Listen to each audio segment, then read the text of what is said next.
Alright, hello guys! Welcome back. So today we're gonna talk about Zapier. So ano ba si Zapier? Zapier is a no-code automation platform that allows user to connect different web application and automate workflows between them without writing any code. So to show you a diagram, ito yung ginagawa ni Zapier. So ayan, so from this form, may siset tayong trigger, tapos si Zapier gagawa siya ng action. Pwedeng mag-send ng SMS or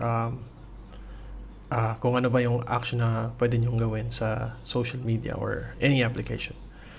So ayun nga, it acts as a middleware that facilitates the transfer of data between over 6,000 plus supported apps, including Google Workspace, Slack, Trello, Microsoft 365, Salesforce, and more. So, paano ba gumagana yun? Zapier automates are called zaps. So, each zap consists of two key parts. Yung trigger, an event in one app that starts with workflow. So, para siyang button na nagsasabi na, oy, may gantong nangyari. Once na-trigger yun, gagawa siya ng action or one or more tasks performed in other apps when that trigger occurs or pag nangyari yung trigger. So, sa Zapier, pwede din tayo mag-add ng filter para magsiset tayo ng mga conditions na magtutuloy lang siya pag nagawa yon or nangyari yon or meron nun sa form. Delays. So, kunyari, maglagay tayo ng 1 hour delay bago mangyari yung second action or before performing an action.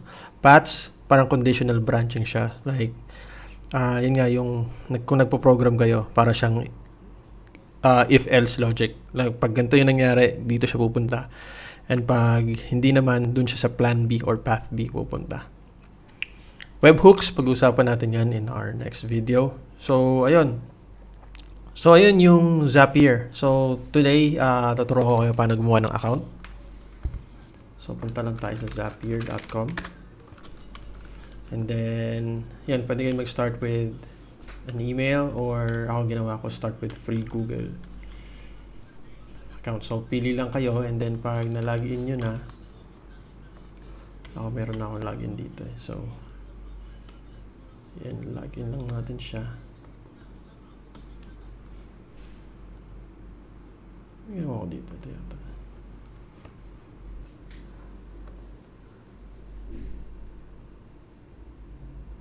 So, ayan. So, pili lang kayo. Ayan dyan. Skip nyo na yan. Ayan. So, ito yung Zaps. This is the home page. Search. Help if you have question. Explore apps. Contact sales. If you want to upgrade. Meron tayong 14-day free to try Zapier. Tapos pwede kayong mag-upgrade for $19.99 every month. Ito yung account niyo. So, tables, interfaces, chatbots, yan, yung mga pwede nyo gawin. So, pag-create ng Zaps, or pag-create is to click this one and then Zaps. So, ayan. So, ito yung sinasabi ko kanina, no? Like trigger and actions. Ayun, so ayun po paano mag-create ng account sa Zapier and what is Zapier. Next video gagawa tayo on how to use trigger sa Zapier.